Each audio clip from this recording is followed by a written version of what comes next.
Les Indiens l'appellent la soudure à l'arc. Les boulangers l'appellent la soudure à la baguette. Et Maïté l'appelle la soudure à la baguette enrobée.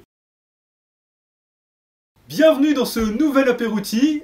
Alors vous allez voir, nous attaquons une saison 2, c'est un peu ce qui se fait, la mode sur YouTube comme ça, la saison 1, voilà, la saison 2, avec un nouvel invité, Renaud Bauer. Salut à tous.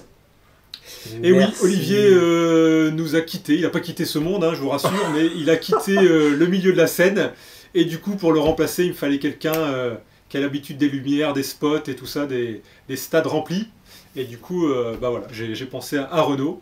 Donc j'espère que ça vous plaira, ou si ça vous plaît pas, tant pis, c'est tout, on fait comme ça. Oui. Donc vous l'aurez deviné, Renaud étant plutôt spécialisé sur la partie métal, cette saison 2 des apéroutis sera peut-être un petit peu plus tournée, et pas que, sur ce thème-là. On parlera quand même de sujets, en tout cas génériques, par rapport au bricolage. Renaud, un petit mot peut-être ? Eh ben déjà, merci de m'accueillir dans cette saison 2. C'est un honneur pour moi de reprendre le flambeau d'Olivier sur cette émission, ma foi, fort mythique sur YouTube. On fera pas que du métal, on va faire aussi plein de trucs. Et surtout, n'hésitez pas à nous dire dans les commentaires qu'est-ce que vous voulez voir cette saison.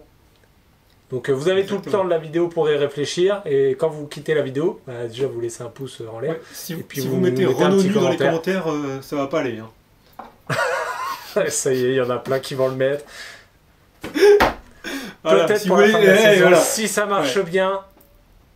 Et si on a 1000 commentaires qui mettent Renaud nu dans la prochaine vidéo, je crois que... Ah oui, bah là, c'est bon. c'est Écoute, bon, mon petit Mathieu, je commence à avoir soif et... Et ben moi aussi, je sais pas ce que t'as sorti, mais écoute, moi j'ai un petit vin de pissenlit qui m'a été offert par un mec, alors je sais pas les initiales, c'est RB. Je sais pas si ça te parle, avec ce petit logo là. Écoute, je propose d'attaquer ça. Bah écoute, Alors, ça tombe bien, puisque Tu as le même. j'ai la même. C'est un Bah écoute, petit pendant vin que tu de te sers un pissenlit. verre, j'en profite, c'est que vous me voyez, j'ai un casque parce que Renaud habite à 800, 900, peut-être 1000 km de chez moi, donc on fait tout en duplex, comme ça, avec les caméras, les téléphones interposés, les tablettes, voilà. Donc le montage sera peut-être un peu bizarre, on se tournera peut-être un moment face à un mur, mais ne vous inquiétez pas, l'autre est bien à côté. Et on espère que ça vous plaira, et puis on essaiera de s'adapter et encore une fois de s'améliorer d'épisode en épisode. Absolument. Eh ben écoute, Santé à la tienne Renaud, à la vôtre. à ce premier épisode et à cette saison 2. Vous l'avez vu en intro, donc on va parler ici sur cet épisode de comment, enfin c'est pas comment, c'est plutôt tout ce qui est soudure à l'électrode enrobée. Donc on va vous faire une petite intro sur le concept. Donc pour ceux qui ne connaissent pas, la soudure à l'électrode enrobée, ça se fait avec un poste. Alors inverter, tiens d'ailleurs, Renaud, inverter, c'est quoi? C'est un type de poste? C'est quand on dit un poste inverter là. Là je vais pas être spécialiste, mais grosso modo, c'est à l'époque, bien avant, le poste à souder, c'était un gros transformateur finalement, gros transfo, donc avec deux bobinages. Donc ça pesait très lourd, et pour faire varier l'intensité, il fallait déplacer une grosse molette, donc c'était très compliqué. Et depuis quelques années, grâce à des améliorations technologiques, on a réussi à réduire les postes grâce à cette technologie inverteur. Donc technologiquement, il ne faut pas trop m'en demander, mais c'est une histoire de transistors et compagnie. Mais grosso modo, ça fait des postes qui sont plus petits, qui sont beaucoup mieux, plus faciles à souder, etc. Donc voilà, que du bien. C'est le même prix qu'un gros poste, et c'est moins lourd, surtout. Ouais, globalement, tiens, parlons à peu près tout de suite. Ça, c'est un poste que j'ai dû acheter en GSB. Je crois qu'on devait être aux alentours, à mon avis, des 200 balles. Pour le poste, tout ce qui est pince qui va avec, et puis le casque avec l'écran qui s'auto-brouille, dont on parlera tout à l'heure. Je crois que c'est à peu près dans ces eaux-là, quoi, entre 180 et peut-être 250. C'est ça. Juste avant de commencer vraiment dans le vif du sujet, ici on va pas faire un tuto comment apprendre à souder. C'est pas du tout le cas. On va plutôt parler du matos, de la sécurité, de comment un petit peu aborder le soudage, mais pas du tout vraiment le tuto pur et dur. Si vous voulez regarder ça sur internet, il y en a plein. Par exemple, j'en ai fait un, donc vous le retrouverez. Je mettrai le lien dans la description. Mais c'est pas le cas de cette vidéo. Donc, parlons du matos, justement, on était lancé le poste à souder. Oui, donc le poste ici, donc au niveau de la marque, c'est du GIS, Made in France. Je pense qu'il existe plusieurs marques, hein, de toute façon, dans les types de postes qu'on va pouvoir trouver. D'ailleurs, GIS, je suis étonné, c'est plutôt jaune d'habitude en couleur. Alors, oui, ça, c'est en fait, c'est du comment on appelle c'est la ça, Green du branding, Line, non c'est la Green Line by GIS, donc ça doit être Voilà, c'est ce qui est vendu à l'entrepôt du bricolage, mais c'est bien sorti des usines GIS. C'est le GIS mi-jaune, c'est exactement le même. Mais voilà, certains revendeurs désirent avoir un étiquetage spécifique, donc voilà, c'est pour ça qu'il est vert. Un poste tout con qui se branche sur du 220 volts, et on a derrière une molette qui permet de régler simplement l'ampérage. Alors ici, on va de 10 ampères à 130 ampères. Et derrière, on a deux borniers qui nous permettent de connecter donc un câble qui est la pince de masse, et on a la pince qui nous sert à pincer et venir mettre l'électrode que l'on va vouloir mettre sur le poste. Comment? Le porte-électrode. Merci Renaud. Voilà. T'as vraiment bien fini dans cette saison 2 parce que sans toi j'aurais été perdu. Pour finir, clôturer le poste, donc voilà, ça vient accessoiriser. Du coup avec le porte-électrode et tout ça. Pour les postes inverteurs, enfin n'importe lesquels, il existe différentes puissances.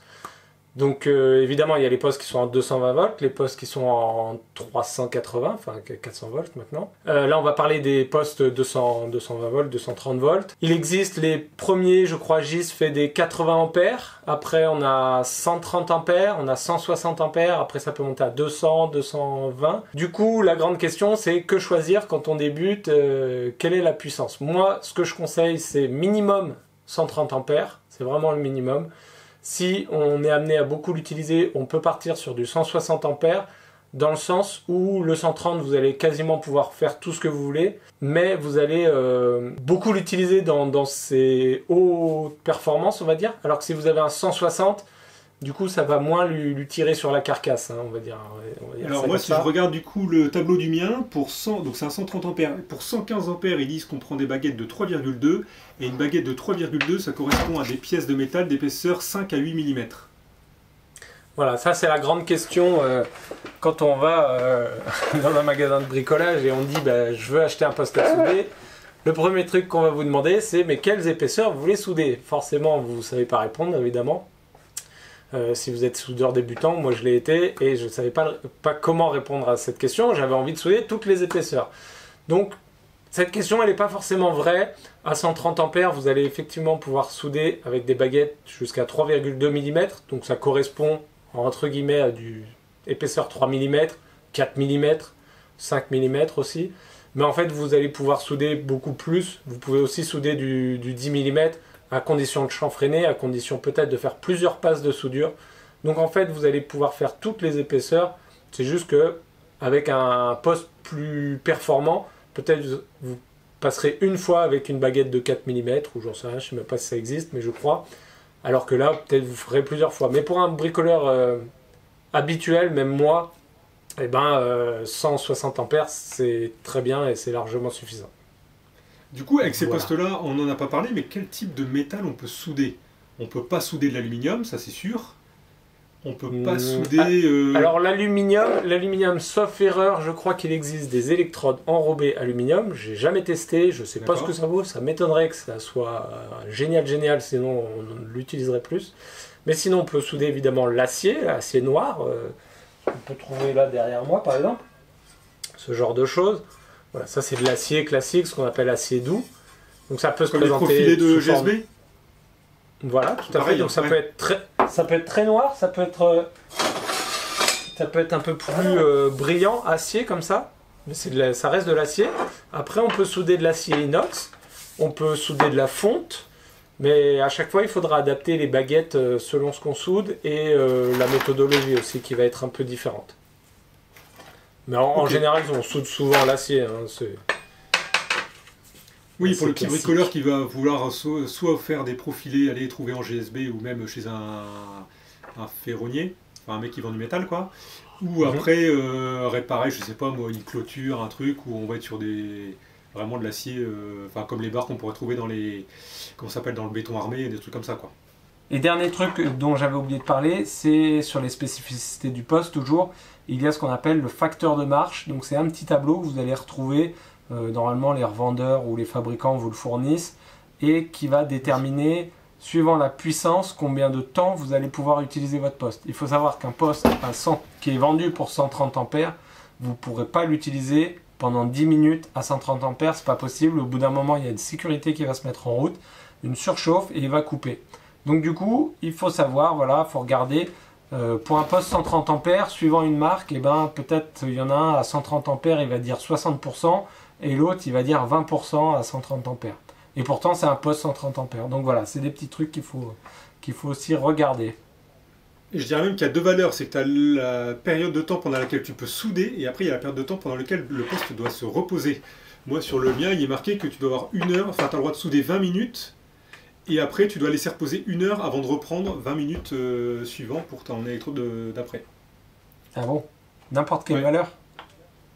Alors non, parce qu'après derrière, tu as en fonction du diamètre de ton électrode, tu as une notion de pourcentage. Alors je mets ici en zoom à l'écran. Ah ouais, d'accord. Vous voyez dans ce petit tableau-là, on voit ici le fait de dire que voilà, si on a un 6, c'est 100%. Donc là, je peux souder 20 minutes. Par contre, je dois attendre 1 heure avant de ressouder 20 minutes.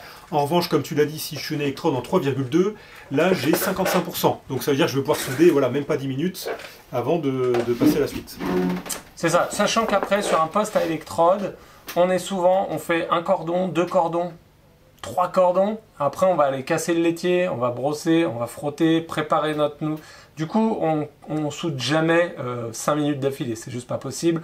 Donc on va souder 30 secondes, on va mettre 1 minute, 2 minutes avant de faire le cordon suivant. Du coup, personnellement, sur le G-Smith 130 ampères que j'avais, je l'ai jamais mis en surchauffe. Okay. Pourtant, j'ai fait des meubles avec, des trucs voilà, qui nécessitaient quand même pas mal de soudure. Sur les électrodes, donc je vais montrer juste ici un petit exemple de boîte. On va voir qu'il y a plusieurs informations. Donc on a l'histoire de taille, etc. Derrière, on a encore plus d'infos avec des pourcentages par rapport aux composés chimiques que comportent les baguettes. Et on a aussi une info qui est hyper importante, c'est plus ou moins. Renaud, je te laisse le relais. Il existe plusieurs types de baguettes, donc que ce soit pour les différents aciers, mais aussi pour certains aciers, il existe différents types de baguettes. Ces baguettes-là, donc je crois que tu as les mêmes, hein, c'est les GIS. Oui, c'est exactement les mêmes. Ce sont des baguettes rutiles, ce qu'on appelle de type rutile. C'est les baguettes bricoleurs, c'est les plus faciles à utiliser. C'est pas celles qui ont la meilleure résistance technique, etc. Enfin, je ne vais pas entrer dans les détails, j'y connais rien. Mais en tout cas, c'est ce qu'on utilise le plus couramment. Et effectivement, sur la boîte est indiquée la polarité du porte-électrode. Donc c'est important parce que intuitivement, on aurait envie de dire que la pince de masse se met au moins, ce qui n'est pas le cas avec les électrodes rutiles. La pince de masse se met au plus. On est sur une polarité inversée. Du coup, voilà. Mais de toute façon, vous reprenez les boîtes, normalement c'est indiqué dessus. Moi, là par exemple, j'ai une autre boîte d'une marque espagnole, je crois. Il n'y a rien de marqué. Hein. Donc bon. Mais comme c'est du rutile, de toute façon, ça ne change pas a priori. Hein. Rutile, c'est au moins. Et en tout cas, pour l'inox, je sais que là, il faut inverser. Donc, il faudra mettre la pince de masse au moins, pour le coup. Et une autre information, c'est ces petites flèches là qui sont en carré. Il y a différentes flèches qui forment un carré avec une flèche en diagonale. Et ça indique les positions de soudage. Donc, on peut souder en montant, normal, on va dire, en cornière. Donc, je crois que c'est comme ça qu'on dit, c'est en corniche, je crois. C'est quand on est dans un angle par-dessus et en montant et en descendant. T'avais jamais vu ce sigle-là? Écoute, toutes les baguettes ne font pas toutes les positions. Voilà, c'est ça qu'il faut savoir. D'accord. Pour finir avec les baguettes ont donc un diamètre. Basiquement, il y a une âme en métal à l'intérieur qu'on appelle le métal d'apport. C'est ce qui va venir se mélanger à la soudure. Enrobé parce que ce métal est enrobé d'un composé qui va, au moment de l'arc électrique, va se mettre à flamber, dégager un gaz qui va protéger effectivement la soudure lors du soudage, protéger de l'oxydation. Et du coup, il y a différents diamètres de baguettes. Donc, basiquement, il y a du 1,6 et on dit diamètre de la baguette égale l'épaisseur de métal à souder. c'est grosso modo ce qu'on dit, même si c'est pas complètement vrai. 1,6, on va plutôt être sur du 1,5 mm, même si c'est assez délicat à souder en électrode. Peut-être du 2, mais du 2, il y a de la baguette de 2 mm, et après il y a du baguette de 2,5, et après 3,2. C'est à peu près les baguettes qu'on retrouve le plus couramment. Ouais, sachant que typiquement pour les profilés de merde comme ça qu'on trouve en GSB où ça fait allez, 1,5 mm d'épaisseur à peine, bah là il faut partir sur les baguettes 1,6 et encore même avec les 1,6, on en parlera tout à l'heure, on a tendance à percer très rapidement. Juste pour info, c'est que là on a parlé voilà, des normes de baguettes, etc. Donc il y a des normes bien sûr européennes et les Américains ont un autre système de classification. Ils ne parlent pas en millimètres de l'électrode, mais eux ils ont les électrodes à 77, à 70-26, etc. Pour ceux que ça intéresse, les Américains, hein, on vous laissera aller voir, il y a des tableaux de correspondance là-dessus au niveau de ces normes, mais ne soyez pas étonnés si vous suivez des youtubeurs américains qu'ils n'aient pas les mêmes noms de baguettes que nous. Je profite également pour dire qu'il existe des baguettes qui permettent de découper le métal.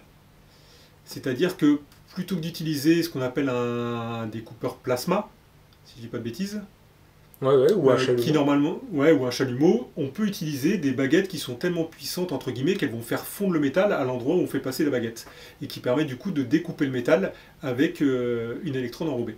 Ouais, mais je crois qu'il faut quand même déjà un poste à souder qui est bien puissant, c'est pas avec ton GIS 130 ampères que tu vas faire ça. Alors, l'électrode enrobée, on la plie, on la laisse droite, on la tire, on la pousse, qu'est-ce qu'on fait? Alors, effectivement, démonstration, hein, on peut plier la baguette. En fait, non, on va revenir au début. La position de la baguette dans le porte-électrode. Basiquement, on peut la mettre comme ça. La majorité des porte-électrodes ont des rainures et donc permettent de positionner la baguette dans des crans, dans à peu près toutes les positions. Voilà, il y a des positions prédéfinies. C'est vrai qu'on peut, suivant les cas, etc., on peut, si on veut, plier la baguette pour aller souder à un endroit délicat d'accès. Cela dit, il faut faire attention quand on la plie à ne pas casser évidemment l'enrobage, sinon à ce moment-là elle sera foutue à ce niveau-là, on n'arrivera plus à souder. Et surtout, voilà, maintenant avec les portes-électrodes et puis dans un atelier en général, on n'a pas besoin forcément de souder dans des endroits particuliers, donc en général en la laissant droite ça suffit. Voilà. Et après je reparlerai d'un autre truc quand on parlera de la gestuelle. Ai-je répondu à ta question, Mathieu? Non, on tire ou on pousse? Alors on tire toujours. En électrode enrobée, on tire toujours sa soudure. Et comment est-ce que tu as un petit moyen mémotechnique pour pas l'oublier? Bah non. Non? Ok. T'en as un toi? Non, je pose sérieusement la question parce que j'ai toujours un doute quand je suis en train de souder en me disant attends merde, je sais qu'il y en a un, c'est le MIG, je crois en pouce. Ouais. Bah du coup, bon, je vais rebondir sur ce dont je voulais parler pour la gestuelle. Peut-être du coup ça t'aidera à te souvenir qu'on tire. C'est que moi basiquement, comme l'électrode se consume au fur et à mesure, on doit descendre sa main au fur et à mesure tout en gardant un certain angle. La baguette, on la met pas à 90 par rapport à sa soudure, on la met dans un angle à peu près comme ça. Du coup, moi ce que je fais, c'est que je me mets dans un des angles prédéfinis qui est celui-là, et en fait ma main reste parallèle à ma pièce à souder. Et en fait, au fur et à mesure que ici je fais mon cordon, j'ai qu'à descendre ici ma main verticalement. Et en fait, du coup, naturellement, hein, tu vas tirer le cordon. Voilà. Du coup, pas con. Après, on arrange, mais dans l'idée, ça permet de vraiment calmer sa gestuelle. Plutôt que d'être là et de pas savoir de tirer, de machin, on est juste là et on fait juste descendre en fait. Du coup, voilà, normalement, on est beaucoup plus propre. Au pire, si vous avez d'autres questions sur les électrodes, n'hésitez pas à le mettre en commentaire. Et ceux qui connaissent les réponses, n'hésitez pas à répondre aussi. Hein. Le but du jeu, c'est que tout le monde puisse participer à cet épisode, même si celui-ci a terminé d'être tourné. J'avais un dernier truc du coup par rapport au... Est-ce qu'on peut la plier? Donc on peut la plier à condition de ne pas casser l'enrobage. Ou alors, si on casse l'enrobage, on ne pourra pas aller au-delà de l'enrobage, mais on pourra quand même aller jusque là où il y a de l'enrobage. On peut également tenir sa baguette, donc à condition d'avoir des gants évidemment, puisque la baguette va se mettre à chauffer. Mais on peut tout à fait venir mettre son porte-électrode comme ça, et venir à la main souder, hein. Il n'y a pas de problème. Voilà, exactement, comme un crayon. Ça permet, surtout quand les électrodes sont un peu longues, d'éviter, vous voyez, dès que je fais le moindre mouvement, bah, il est décuplé par la longueur évidemment de l'électrode. Donc du coup là ça permet d'être beaucoup plus précis, plus calme. Je sais qu'il y en a qui font ça, qui aiment bien ça. Après chacun sa technique, mais on peut le faire, il faut savoir, à condition d'avoir des gants qui résistent à la chaleur. Hein. Ouais, genre ce type de gants quoi. Ok. Alors, les gants pour souder. Pour souder quoi. Alors du coup, pour le réglage du poste, on a parlé tout à l'heure de cette fameuse molette où on peut juste régler l'ampérage. Alors moi, sur mon poste, en face de l'ampérage, il est marqué le diamètre de la baguette pour se repérer un petit peu. En revanche, bah voilà, c'est que souvent quand on règle ça, c'est pas parce qu'on a une baguette 3.2 qu'on se met pile sur 115 ampères et puis que c'est bon, c'est parti. Du coup, est-ce que tu as des petits conseils là-dessus pour finalement bien régler son poste ? Si vous avez la chance d'avoir un GIS, effectivement, il y a déjà les ampérages qui correspondent au diamètre de baguette. C'est pas toujours le cas. Donc déjà, la première chose à faire, c'est de connaître, on va dire, environ la puissance qu'il faut pour chaque baguette. Pour ça, il y a un calcul qui est simple. C'est diamètre de la baguette en millimètres. Donc diamètre moins 1, le tout fois 50. Donc si on prend une 2,5, donc 2,5 moins 1, ça fait 1,5. 1,5 fois 50, 75. Ok, voilà, c'est la petite règle de calcul. Et du coup, on tourne plus ou moins juste. Après, il faut ajuster ce réglage-là suivant le type de soudure qu'on fait. Si on est avec une baguette de 2,5 et qu'on soude de la tôle de 2 mm, à ce moment-là, on ne va pas forcément aller exactement, on va peut-être réduire un petit peu. Si on est sur une soudure en angle, on va peut-être augmenter au contraire un petit peu cette puissance-là. Donc voilà, c'est en fonction de ce qu'on fait, en fonction du soudeur, en fonction du feeling qu'on a, il faut jouer un petit peu. Souvent quand on pointe, on va mettre un petit peu plus de puissance puisqu'on veut que le point de soudure vienne vite fondre et bien mêler les deux juste en un point précis. Au contraire que quand on va faire un long cordon, on va peut-être prendre plus de temps, du coup on va réduire, revenir à une intensité classique. Voilà, c'est un peu à vous de faire vos essais, quoi. On fera un petit focus après sur les erreurs des débutants et pour vous aider à corriger quelques petits points sur lesquels nous avons pu avoir des écueils, toi passé et puis moi toujours présent. Alors, on a vu tout à l'heure la gestuelle de Renault avec le porte-électrode qui était parallèle au sol. Est-ce que tu as d'autres conseils là-dessus, Renaud ? Oui, c'est assez global. C'est d'une manière générale, les débutants ont tendance à avoir très peur de la soudure, ce qui en soi est normal. Mais en même temps, quand on regarde par rapport à une machine à bois qui tourne à 10 000 tours avec une lame qui peut vous emporter une main, et ben au final, la soudure, c'est pas si dangereux que ça, même si ça fait peur. Et du coup, on a tendance à avoir le bras comme ça, et on fait comme ça, et c'est sûr qu'on n'arrivera pas à faire quelque chose de bien. Pour la soudure, il faut être calme et posé. Du coup, le mieux, c'est de poser ses coudes, et vraiment d'être au-dessus de sa soudure et de se poser. C'est vraiment, voilà, s'il y a un conseil que je peux donner, c'est de se poser, d'être calme, et vraiment de souder. Moi, au début, je soudais vraiment à deux mains. Je me mettais comme ça, et je soudais... Donc voilà, il n'y a pas de risque véritable de danger à faire ça si vous avez les bons équipements de protection, ça on y reviendra. Et si vous avez un bon masque pour vos yeux, il n'y a aucun souci à être très proche de la soudure. C'est pas un problème. Donc voilà, posez-vous, calmez-vous et surtout la soudure au final c'est assez lent. Il n'y a pas besoin de s'exciter, ça c'est pareil, on reviendra dans les erreurs de débutants. On va attaquer sur la partie accessoires. Sur ces accessoires, n'y voyez pas un ordre ni un classement de notre part. On va les prendre comme ça vient, comme on dit. Allez, les accessoires principaux, surtout quand on est sur un petit poste à souder, c'est deux choses. La petite brosse qui sert à nettoyer déjà avant le métal, avant de souder. La soudure à l'électrode enrobée, c'est quelque chose de beaucoup plus permissif. C'est-à-dire que on va pouvoir presque souder directement sur du métal rouillé ou sur du métal presque où il y a de la peinture. Alors forcément, il faut que la peinture elle soit enlevée à l'endroit où on met la pince de masse et puis là, quand même on démarre l'électrode. Mais on ne pourrait pas faire ça par exemple avec du TIG où là il faut que le métal il soit vraiment nickel et bien préparé. N'hésite pas à me couper si je me trompe. Hein. Non, pour moi, c'est ce que j'ai retenu, c'est que l'électrode enrobée, c'est vraiment le truc où on peut le faire en mode cochon, quoi, presque. Oui, même si ça reste très conseillé d'être sur un métal qui est propre, d'avoir dérouillé, d'avoir enlevé la peinture, ça reste quand même beaucoup mieux Et ça fera des plus jolies soudures, ça vous permettra de moins faire d'erreurs de soudure quand c'est sur du métal qui est propre, ça c'est sûr. De toute façon, après, c'est comme partout dans le bricolage, la préparation, c'est le plus important. Voilà, et après, on a notre petit marteau. Alors, le but, c'est pas de taper sur sa soudure, c'est vraiment juste de venir légèrement comme ça racler sur le côté. Et c'est pourquoi, c'est qu'on va venir enlever la croûte qui s'appelle le laitier. Et on a expliqué tout à l'heure que l'électrode enrobée venait générer, enfin, l'espèce de croûte qui était au-dessus de la baguette, venait faire office de protection de la soudure en générant peut-être un gaz en se consumant. Comparé au MIG Wotik qui lui a un apport de gaz avec des bonbonnes de gaz sur le côté, alors c'est beaucoup plus de matériel à prévoir, mais on n'a pas cette croûte de laitier derrière que là on doit enlever avec l'électrode enrobée.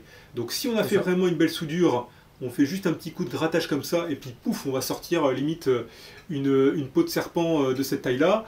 Si on a soudé comme un cochon, ben, là oui, on va devoir venir piqueter de chaque côté, se retrouver dans les trous qu'on a mal fait. Par exemple, dans ce genre de soudure, juste ici. Donc ça, voilà notre petit marteau. Et j'avais déjà entendu des mecs, des profs en tout cas de soudure, qui disaient le mec que j'entends taper avec son marteau en soudure, il dégage de mon cours. Il faut vraiment qu'il ait juste à racler légèrement, sinon c'est qu'il y a un souci. Est-ce que tu as d'autres accessoires à nous proposer? Oui, j'en ai plein. Alors le premier accessoire, c'est ça. Mais qu'est-ce donc? Je montre à Mathieu aussi. C'est un petit morceau de métal. Moi, j'utilise celui-là depuis que j'ai commencé à souder, donc il a une petite valeur sentimentale.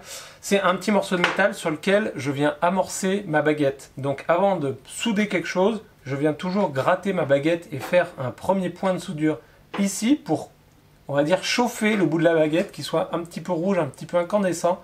Et à ce moment-là, la soudure sur le cordon que je veux faire va démarrer direct au moment où je pose la baguette et je vais pouvoir faire mon cordon très simplement. Donc voilà, ça c'est un petit truc, vous prenez un morceau de métal et vous le gardez et voilà. Il commence à plus avoir trop de forme, mais j'utilise celui-là depuis que j'ai commencé à souder. Et du coup, là je vois pas tellement, t'as de quoi mettre ta pince de masse là-dessus? Non, celui-là je le mets toujours, si je suis en train de souder un tube, je le pose sur le tube. Je le pose sur le tube. Si je suis sur ma table de soudure, je le pose sur la table directement, puisque l'entièreté de la table est à la masse. Mais oui, après, je me débrouille toujours bien. Même des fois, je le tiens à la main contre ma pince ou n'importe quoi. Hein.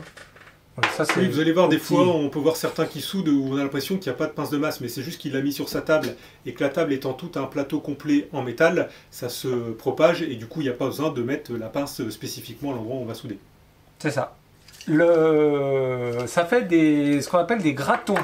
La soudure à l'électrode enrobée, ça fait des petites projections de métal un peu à droite à gauche sur la soudure, enfin sur la pièce qu'on est en train de souder. Et donc ça peut être gênant, voilà, après il faut les enlever, il faut les mêler, etc. Il existe des sprays, donc là par exemple c'est un spray qui s'appelle Anti-Spat. C'est un spray anti-graton, donc on vient pulvériser ça un peu partout sur sa pièce. Ça laisse une pellicule un peu grasse, mais enfin, c'est un peu bizarre, ça dépend aussi des produits. Mais en gros, le graton va venir, des fois il va tenir un peu, mais en le frottant, il part très simplement. Donc ça peut être intéressant. Aussi, toujours en graton, moi j'ai deux burins. Donc voilà, c'est un burin qui est fait pour le métal à la base, que j'ai un peu aiguisé et dont je me sers pour gratter, pareil, ces gratons. Et là j'en ai un autre qui me permet d'aller plus dans les coins. Donc c'est mes petits burins avec mon marteau, mes petits burins anti-graton.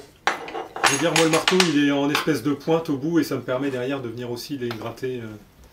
Par rapport à la pince de masse, exact, les aimants, et du coup on va commencer par cet aimant là, qui est une pince de masse aimantée. Donc ce qui peut arriver, c'est que quand on a des pièces, suivant les pièces qu'on a à souder, des fois ça peut être délicat de venir placer sa pince de masse.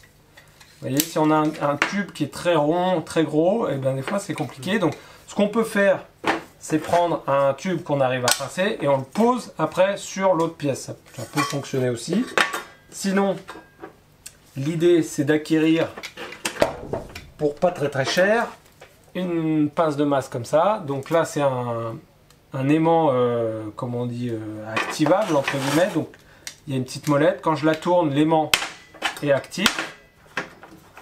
Voilà, et je la tourne et l'aimant est plus actif. Voilà, moi j'utilise que ça quasiment maintenant, je trouve ça hyper pratique. Il n'y a pas à se poser de questions, on met les mains en route, on met ça et puis pouf, ça tient, il n'y a pas de problème. Voilà. Renaud, en voyant la longueur de ton tuyau, je me permets une petite aparté. De mon tuyau. En fait, sur les... Ouais, il n'y a pas de jeu de mots. Hein.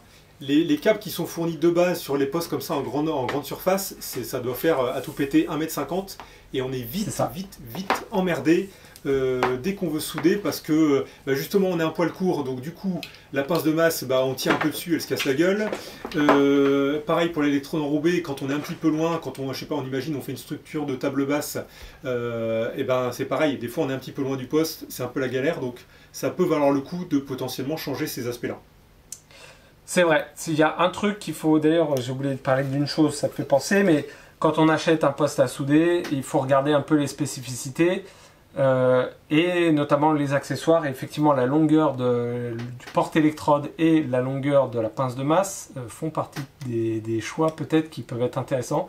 Et je sais que GIS à ce niveau-là, ils sont vraiment pas généreux. De mémoire, je crois que le porte-électrode doit faire 2 mètres et la pince de masse 1,50 m. Peut-être que ça a changé, peut-être que c'est plus le cas. Mais en tout cas, 2 mètres c'est déjà assez court et 1,50 m, alors là c'est ouais. Voilà. Non mais par alors, exemple, après c'est vrai que les postes inverteurs sont facilement transportables. Donc c'est vrai que s'il est sur rallonge, après on va plus déplacer le poste que juste les électrodes, les porte-électrodes et la pince de masse. C'est du standard ça, ce type de connecteur, on est d'accord, hein? Cette espèce de truc comme une clé qui vient se verrouiller. Oui, alors c'est un connecteur Euro. C'est du standard. De mémoire, il y a deux tailles. À savoir que justement sur le GIS, c'est la petite taille. Et il est marqué 10-25 là. 10-25 et moi c'est du 35-50. Donc c'est ça, ouais. Ok. Il y a petit et gros. Voilà. Donc les aimants pour la soudure, il y a plusieurs types, il y a des différentes tailles, etc. Concrètement, le but c'est quoi? C'est que quand on a 2 pièces qu'on veut venir souder à angle droit, venir mettre l'aimant comme ça sur les 2 pièces, ce qui va permettre derrière de pouvoir faire la position. Donc ces aimants-là, ce sont les classiques qu'on retrouve, qui permet de faire du 90, du 45 et du 22,5 si je dis pas de bêtises, en fonction de quel élément on vient prendre de l'aimant. Ce qui est chiant avec ces aimants-là, c'est toute la limaille qui vient se mettre dessus en permanence, et donc à la fin c'est un peu compliqué. C'est ça, faut prendre le temps de bien... pour ça. J'ai une astuce, ouais. Alors, faut prendre le temps de bien les nettoyer, effectivement, sinon ton angle n'est pas bon. Et on peut les souffler au compresseur, et en général, ça enlève assez bien la limaille. Moi, c'est ce que je fais. Ouais, moi, je prenais un tissu simplement, en passant avec un t-shirt, et... Voilà, après, on arrive toujours bien. Après, voilà, ils sont faits, ils ont une petite gorge, ce qui fait qu'on a juste les parties en tôle à nettoyer. Et après, même si la limaille est à l'intérieur sur l'aimant, c'est pas gênant. Autre forme d'aimant, celle-là peut être intéressante pour ce qu'on appelle le bouchonnage. Donc quand on a un tube et qu'on veut le bouchonner, mettre un couvercle, on va dire, et on vient tailler un couvercle en tôle du diamètre de son tube. Je viens le mettre ici sur cette partie-là. Cette partie-là vient contre mon tube et je viens caler. Et du coup, ça me tient le bouchon en place et après je peux souder. Il y a un truc qu'il faut faire attention avec ces aimants là, c'est que d'une manière générale le magnétisme perturbe les champs électriques. Du coup, si on est trop près d'un aimant quand on soude, ça va perturber l'arc électrique qui est créé et du coup ça peut être ennuyeux pour la soudure, ça peut faire merdouiller entre guillemets la soudure. Voilà, c'est un truc qu'il faut garder en tête. En autre accessoire, nous avons, et ça c'est plutôt les plombiers qui vont être utilisés sur des chalumeaux, etc. Mais ça peut être intéressant quand même pour l'électrode enrobée. C'est un espèce d'écran thermique qui sert, voilà, si on va souder près d'une partie qui elle doit être protégée, on imagine une structure de table pour laquelle le bois aurait déjà été vissé, j'ai besoin de protéger mon bois et avec ça je vais venir souder juste à côté et ça protège complètement la pièce. Il y a certains soudeurs qui aussi utilisent, alors pas forcément celle qu'ils ont posée sur eux, mais une veste pour la soudure, pour protéger aussi également certains endroits, puisque les vestes spéciales pour la soudure permettent de se protéger encore une fois des éclats qu'il peut y avoir. Ouais, alors là je vais apporter deux spécificités. Pour protéger, il faut mettre quelque chose qui est en cuir. Ça, il n'y a aucun souci. Moi, j'ai un tablier en cuir, j'utilise effectivement souvent pour protéger quand je soude à côté de tiges filetées, par exemple, pour éviter qu'il y ait un graton qui vienne se mettre dans la tige filetée, ou pour protéger une surface qui est déjà finie, etc. Le cuir arrête très bien et le graton ne va pas traverser le cuir. En revanche, moi, j'ai une veste qui est censée être une veste de soudure. Les gratons traversent. C'est juste que elle est en synthétique, donc elle va pas prendre feu, elle va pas, mais quand même le graton traverse. Et dernier truc, ça peut protéger, mais ça peut aussi nous protéger si vous venez de faire une soudure à un endroit que c'est encore très chaud, mais que vous voulez quand même prendre votre appui pour faire la soudure suivante, ça peut arriver. Et ben vous placez ça et du coup là vous êtes protégé de la chaleur de la soudure précédente. Eh ben, j'ai une petite anecdote là-dessus qui au final s'est quand même bien passée, c'est que je soudais alors j'étais dans une boîte où il y avait un MIG, donc ça soudait un peu plus gros. Je faisais une structure de table, je soude devant moi, et puis là après je me penche pour aller souder un petit peu plus loin, et en fait je me relève et j'avais un trou dans mon t-shirt, et en fait comme j'étais plié, c'était juste venu contre ma ceinture en cuir, ce qui m'a protégé, mais sinon j'avais le ventre complètement brûlé. Le fait de se pencher là-dessus. Donc n'oubliez pas, une fois que vous avez soudé, ça reste chaud encore un moment. Et donc très très bonne idée voilà, de mettre ce protège là sur une partie qu'on viendrait de souder pour pouvoir éventuellement s'appuyer dessus. Mais je suis encore là pour en parler, donc voilà, je n'ai pas de trou dans le ventre à cause de la soudure. Pincetto, donc ça c'est pareil, un accessoire du soudeur un peu par excellence. Qu'est-ce que c'est? Donc ce sont des pinces qui, une fois fermées, viennent créer une pression assez forte et maintiennent très très bien les pièces en place, sachant que c'est en métal, du coup il n'y a aucun risque quasiment à souder à côté. Donc voilà, il existe différentes sortes. Là on voit là une sorte, ou alors ça peut même se présenter sous cette forme là. Donc c'est pareil, le principe c'est qu'on vient passer un certain cran et ça vient bloquer en position, et après il y a souvent une petite manette qui permet de débloquer. Passons au masque, casque. Est-ce que c'est une appellation mieux qu'un autre? Cagoule? Je ne sais pas. Bon, moi c'est la cagoule qui était fournie avec mon poste. Donc dessus c'est un écran, si je dis pas de bêtises, qui vient s'auto-brouiller.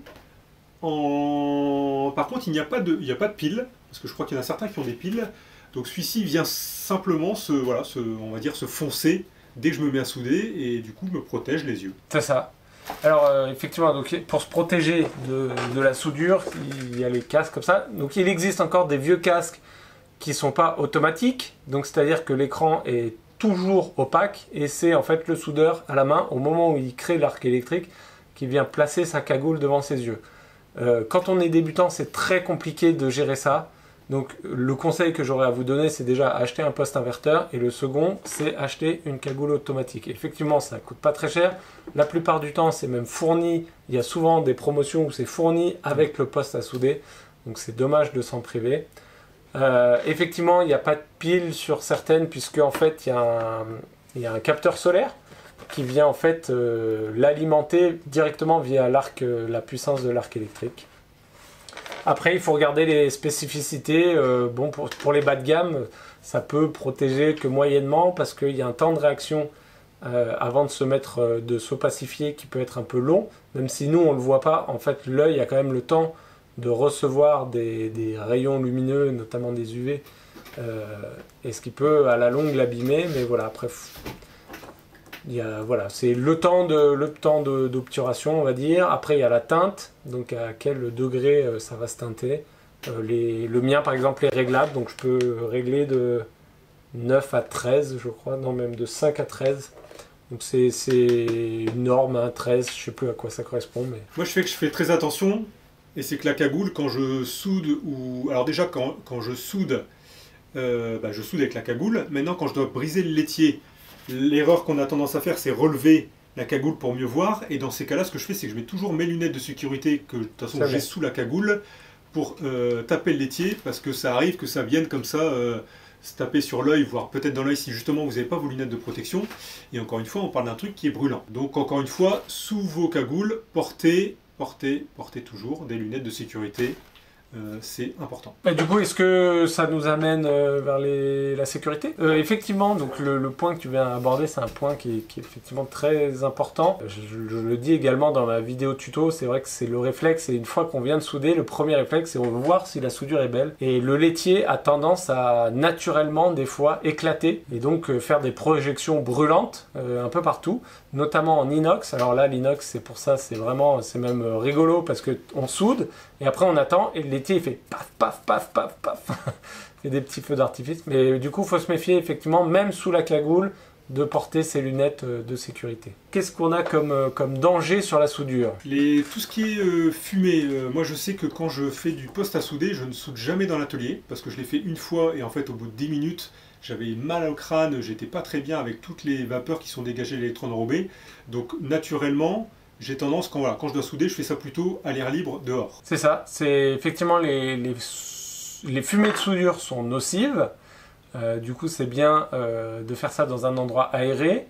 Du coup, soit à l'extérieur, si on est dans un atelier comme moi, eh ben, d'essayer de créer un courant d'air, ou de s'installer une soufflerie, ou enfin une aération pour pouvoir extraire la fumée. Le mieux étant de venir récupérer la fumée au plus près de la soudure. Après, suivant les ateliers, ça peut être délicat, ou suivant l'investissement du matériel qu'on peut faire. Donc pour ça, moi par exemple, dans mon atelier, je me suis mis une petite turbine qui est vendue par des sites de ceux qui font de la jardinerie d'intérieur, hein, si vous voyez ce que je veux dire. Donc c'est des turbines qui font, je sais plus, elle fait 800 mètres cubes à l'heure ou quelque chose comme ça. C'est un peu sous-dimensionné pour moi, ça mériterait qu'elle soit plus performante, mais en tout cas ça me permet déjà de renouveler l'air et d'essayer d'enlever une partie de ces fumées. La seconde option qui peut être choisie, c'est de ne pas respirer ces fumées en investissant, mais là c'est un sacré investissement, donc pour un bricoleur ça m'étonnerait, mais bon j'en parle quand même, c'est de prendre une cagoule qui est en fait fermée, dans laquelle derrière il y a un tuyau qui vient passer derrière le soudeur, et du coup dans le dos on a une espèce de cartouche qui va venir capter l'air avec une filtration, donc qui va injecter de l'air frais directement dans la cagoule.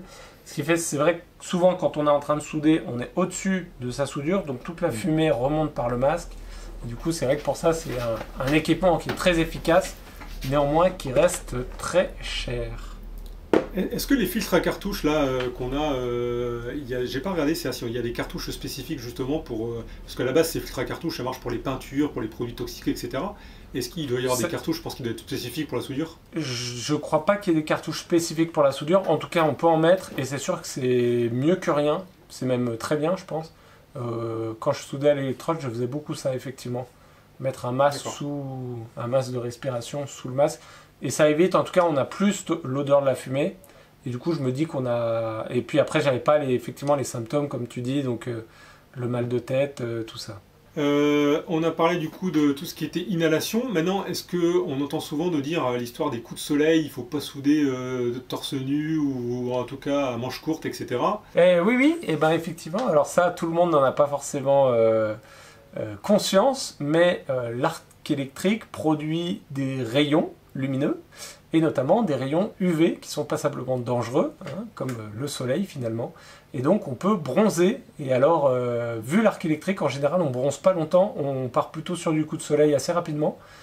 Du coup souder en manches courtes, bah non, faut oublier, souder torse nu encore plus, voilà, donc faut faire gaffe. Il faut aussi faire gaffe quand c'est quelqu'un qui soude à côté de vous. J'ai un ami hein, qui avait fait venir un copain à lui qui soude, pour lui souder, je sais plus quoi, une rambarde, j'en sais rien. Et lui était à côté, il l'aidait, et quand son ami soudait, lui il fermait les yeux et l'autre soudait. Et ben au final il s'est chopé des coups de soleil sur les paupières. Voilà, donc il faut faire gaffe.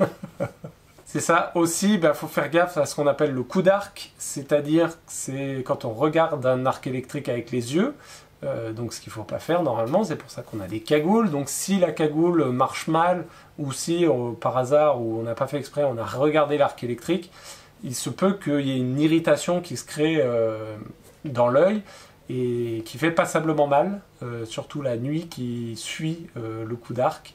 Donc c'est comme si on avait du sable qui était entre la paupière et l'œil, et ça fait, voilà, ça fait très mal. J'en ai jamais eu, mais beaucoup m'ont raconté, donc voilà, c'est quelque chose qu'il faut faire aussi très attention, auquel il faut faire très attention. Voilà, après sur les autres soucis, ça va être surtout les brûlures. Voilà, basiquement on soude toujours avec des gants, donc je les ai pas pris. Ouais. Après, on en parlait tout à l'heure, là. Ouais, c'est ça, c'est un peu le problème de, encore une fois, c'est qu'une fois qu'on a un gros gant comme ça énorme, bah, c'est pas toujours évident de tenir le porte-électrode et d'arriver à souder quand on. Enfin, je trouve pour ma part en tant que débutant. Bah c'est un coup à prendre, après on s'y fait, et puis oui, après tu passes beaucoup de temps à mettre le gant, enlever le gant, mettre le gant, enlever le gant. Néanmoins, au moment où tu soudes, bah, c'est vrai que tes mains sont très proches de l'arc électrique, donc si tu veux pas te prendre des coups de soleil sur les mains, il faut mettre tes gants. Et après, c'est vrai que quand tu manipules, tu fais plus forcément très gaffe où est-ce que tu as soudé, pas soudé, et tu peux vite mettre la main sur la soudure, et là je peux te dire que ça réveille. Très bien, et ben, je pense qu'on est pas mal pour la partie entre guillemets santé, hein. Encore une fois, c'est vraiment important. Protégez-vous dans tous les sens du terme, mais pour la soudure encore plus. C'est ça, bah du coup, ouais, sur les EPI, donc on a donc les éléments de protection individuelle, on a le masque, le gant, la veste qui peut être intéressante, donc c'est une veste en. Évidemment, on ne met pas de veste. Ah si, c'est synthétique. Oui, non, c'est au contraire, il faut du coton, il ne faut pas du synthétique. J'ai dit une bêtise tout à l'heure, parce que le synthétique, tout ce qui est plastique, en fait, va fondre. Et donc, non, il faut du coton, des trucs naturels. Là, j'ai également un petit, ce qu'on appelle un calot. Donc, ce qui permet de se protéger la tête, éventuellement des projections de soudure. Hein, pour ceux qui sont chauves, ça peut être intéressant. Voilà, le synthétique, ça crame. Voilà, ouais. Le synthétique, quand il brûle, ça crée une boule de plastique ultra chaude qui peut venir sur la peau. Ça vous brûle, en même temps ça reste collé à votre peau, du coup ça fait une brûlure immonde. Donc ouais, ça faut oublier. Ça peut être un tablier comme ça, un tablier en cuir. Tout ce qui est en cuir, hein, ça va super bien pour se protéger. Ouais. Ne prenez pas vos accessoires, et celle non plus, je suis pas sûr que ce soit la meilleure idée pour souder. Hein. Il nous reste un paragraphe à voir, ce sont les erreurs des débutants, parce que quand on commence comme ça la soudure, on a toujours plein de galères, et on ne sait pas par quoi commencer. En tant que néophyte sur ces sujets-là, parce que je dois souder peut-être une fois par an, moi j'ai plusieurs écueils. Alors du coup je vais les énoncer et puis tu me diras ce que tu en penses. Donc le premier c'est, encore une fois j'en ai parlé un petit peu tout à l'heure, c'est les profilés de GSB qui sont très très fins. Et ça, même avec une baguette en 1.6, eh ben, on a tendance à vite percer, faire des trous. Donc là encore une fois le petit exemple de ce qui a percé. Renaud du coup je te le montre. Voilà. Qu'est-ce qu'on peut faire pour éviter ça? La première, oui je sais bien, c'est acheter des profilés finalement chez un mec qui vend du métal, qui a des profilés qui ont une épaisseur plus épaisse, et c'est beaucoup plus facile à souder, on a moins de chances de percer, et au final c'est souvent pas plus cher qu'en GSB, sauf qu'ils vendent des barres de 6 mètres, donc après il faut voir si lui est capable de les découper ou si c'est à vous à les découper sur place. Voilà. Qu'est-ce qu'il y a d'autres astuces finalement pour arrêter de percer comme ça? Effectivement, en préparant l'émission, là j'ai regardé, mais dans une GSB, ils vendent du 1,25 mm. C'est même pas 1,5 mm, c'est 1,25 mm. Donc là, c'est sûr que c'est hyper fin. Donc effectivement, tu as raison, hein, acheter dans des revendeurs de métal spécialisés. Donc là, vous aurez toujours du 2 mm. Ils vendent rarement en dessous de 2 mm. C'est un peu le standard, on va dire. Ce qui est étonnant d'ailleurs de retrouver du 1,5 en GSB parce que tout le monde pense que le 2 mm c'est le standard. Donc ça va être la première chose, c'est de changer de type d'acier. Vous avez des sites en ligne qui peuvent vendre à la découpe, donc vous n'êtes pas obligé d'acheter 6 mètres. Ça existe. Il y a aussi des gens peut-être vers chez vous qui ne vendent pas forcément en barre de 6 mètres. C'est vrai que souvent les revendeurs vendent sans merde de paille, ils vendent en 6 mètres. Comme ils sont tournés vers des réseaux plus professionnels, ça c'est vrai. L'autre solution, ça va être de souder, de faire des petits cordons et de souder ce qu'on appelle par points. C'est-à-dire, avec sa baguette, on va venir tapoter entre guillemets, on va venir faire un point, relever, un point, relever, un point, relever, relativement rapidement pour pas que la soudure ait trop le temps de refroidir et que le liquide vienne trop se former. mais du coup ça permet voilà, de faire des petits points, de ne pas trop chauffer la pièce et de réussir à faire un cordon correct. Ça c'est la première solution, je pense que c'est à peu près la seule. D'une manière générale, c'est très frustrant au début de louper ses soudures, et du coup le mieux c'est quand même de mettre le plus de chance de votre côté, donc partez sur du 2 mm, ça sera la meilleure chose à faire. Après, c'est comme pour tout, il faut s'entraîner. Hein. Moi, perso, j'avais un bout de métal dans lequel je m'amusais à faire des soudures, voilà, toute droite. Déjà, essayer de faire ça, c'est déjà pas mal pour l'entraînement. Il faut s'entraîner, c'est sûr, mais ça reste frustrant de la baguette qui colle, quand ça perce, justement, etc. Le collage, qu'est-ce qu'on fait? Ça m'arrive tout le temps. Ça m'arrive tout le temps. C'est là, t'es collé. Et pourquoi tu colles? Parce que tu n'utilises pas ça. C'est ça, j'en ai pas. Voilà. Exactement. Ça, effectivement, ça permet de chauffer. Hein. Pour moi, c'est vraiment ça. Il y a une sensation, quand on a l'habitude, on sent quand la baguette va amorcer et quand elle est prête, elle est chaude, entre guillemets, et quand elle est froide. Quand elle est froide, on le sent. Et du coup, il faut qu'elle ait... Je sais pas, ouais, c'est vraiment comme si elle était molle, en fait, au bout, comme s'il n'y avait pas de résistance. Et tac, direct, ça amorce. Du coup, voilà, c'est ça. La faire chauffer avec ce bout-là, ça évite après de coller sur la pièce. En fait, c'est ça, c'est quand elle est froide qu'elle se met à coller. Si ça colle, c'est pas grave. Sur les postes inverteurs, type GIS, etc., la majorité ont ce qu'ils appellent l'anti-stick, et je sais plus, il y a deux trucs. Grosso modo, c'est qu'ils coupent la puissance au moment où le poste détecte que vous avez collé votre électrode. Ce qui est bien, puisque sur les anciens postes, à partir du moment où la baguette est collée, lui continue d'envoyer la patate. Du coup, votre électrode devient complètement rouge et elle devient complètement molle, donc c'est très dur de décoller. Alors que sur les postes modernes, une fois que vous avez collé, le poste va couper sa puissance et du coup ensuite vous n'avez qu'à faire... Je reprends mon porte-électrode. Je suis collé, vous n'avez qu'à faire ce mouvement-là, plac, et vous allez juste casser l'endroit où c'est collé. Le petit bout et puis voilà. Et après, vous réamorcez. Et une fois que vous sentez que l'amorce se fait bien, et ben vous repartez sur votre pièce à souder. Voilà, c'est surtout un manque d'amorçage, on va dire. Donc ça peut être aussi que votre poste est réglé trop bas. Donc si vous êtes en sous-réglage, ça peut avoir tendance à plus coller. Donc à ce moment-là, montez un petit peu la puissance. Ça, c'est la première erreur de débutant. La deuxième erreur de débutant, c'est qu'on a tendance à aller trop vite. Comme je vous le disais, la soudure, il faut être calme. Du coup, il faut prendre le temps, se poser. La plupart du temps, quand je vois des soudures de débutants, c'est parce qu'ils viennent tirer et ils font...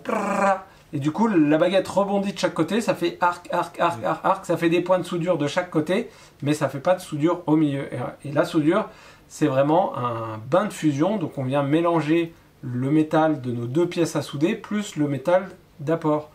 Du coup, il faut vraiment créer un arc électrique qu'on voit visuellement, hein, on le voit, le bain de fusion, et une fois que le bain de fusion est là, on vient se déplacer et le tirer finalement, tirer le bain de fusion. Et aussi, du coup, ça apporte... La troisième erreur de débutant, c'est quand on perce. Donc, qu'est-ce qui se passe? C'est que la pièce a trop chauffé, le bain de fusion a trop chauffé. Du coup, le bain de fusion est descendu trop bas par rapport à l'épaisseur de la pièce. Donc, il n'y a plus de métal froid, entre guillemets, dur, pour retenir ce bain de fusion. Et donc, le bain de fusion s'écroule et tombe à travers la pièce, ce qui vous fait un gros trou. Donc, visuellement, en fait, il faut toujours garder un œil sur son bain de fusion. Et ça, vous allez prendre l'habitude. Il faut que le bain de fusion soit toujours un peu bombé. En fait, on finit par le voir quand le bain de fusion est très liquide. On le voit vraiment, ça fait liquide en fait. Sinon, il est plus visqueux, on va dire. Quand il est vraiment liquide, c'est que vous n'êtes pas loin de percer. Et à ce moment-là, il faut arrêter tout de suite. C'est pas grave si vous n'avez pas fini votre cordon. Vous nettoyez, vous enlevez le laitier et vous reprenez votre soudure. Quand on perce, c'est problématique, c'est frustrant, c'est même très énervant. Mais on peut tout à fait réussir à reboucher le trou, il n'y a pas de problème. Pour ça, il faut être calme, il faut être minutieux. Je ne vais peut-être pas tout expliquer. Je ferai sans doute une vidéo, dites-moi si ça vous dit dans les commentaires. Je ferai une vidéo spécifique sur ma chaîne sur comment reboucher un trou, si ça vous intéresse. Mais merci Mathieu. Mais grosso modo, voilà, il y a une petite technique. Il faut juste prendre son temps. Et il ne faut pas refaire trop monter la pièce en température, puisqu'à ce moment-là, on arrive sur des épaisseurs encore plus fines. Et le risque, en général, c'est qu'on empire. Et plus le trou grandit, et plus ça devient difficile à ce moment-là de le reboucher. Dites-moi dans les commentaires, je répondrai si vous avez d'autres choses qui vous viennent, mais en tout cas, c'est à peu près tout ce qui me vient. Dans les erreurs de débutants, il y a peut-être tout ce qui est arrivé à souder en angle, mais ça, tu as fait une vidéo spécifique là-dessus. Je mettrai le lien en description et on vous invite à aller la voir. Hein. Encore une fois, cette vidéo, c'est pas un tuto sur la soudure. Ça, Renaud en a fait un, lien dans la description. Un tuto spécifique pour souder en angle, c'est pareil, lien dans la description. Et on vous renvoie donc surtout vers ces vidéos. C'est ça. Basiquement, j'appelle pas ça une erreur de débutant parce que là c'est déjà un peu plus, mais c'est on va dire plutôt un problème de débutant. C'est souder deux pièces comme ça en angle. Basiquement, en fait, il faut se représenter des feuilles de papier quand on soude, je trouve. Quand on a une feuille de papier et qu'on vient les mettre bord à bord et qu'on met une flamme dessous. Quand vous êtes sur le bord, et ben la feuille de papier, elle vient flamber instantanément. Tu visualises, Mathieu? Tout à fait. Quand on plie la feuille ou qu'on est au milieu de la feuille, on peut laisser le briquet dessous pendant un petit moment, pas éternellement, mais ça ne va pas transpercer et flamber tout de suite. Et ben le métal, c'est exactement pareil. Il réagit pareil. Donc en fait, quand on est en bord à bord, on a beaucoup plus de matière et on va mettre beaucoup plus de temps à percer. Et le métal va prendre plus de temps à prendre la chaleur et à créer son bain de fusion. Donc à ce moment-là, il faut augmenter un peu la puissance, augmenter éventuellement le diamètre de l'électrode. Et pour ça, je vous renvoie du coup à ma vidéo, comme le disait Mathieu.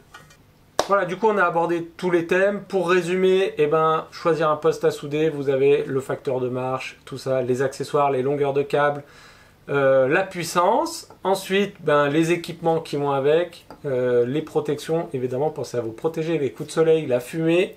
C'est les principaux risques de la soudure. Ensuite, eh ben, les accessoires, les consommables, on va dire, les électrodes. Quelle électrode, pourquoi, comment brancher sa pince de masse, on a vu tout ça.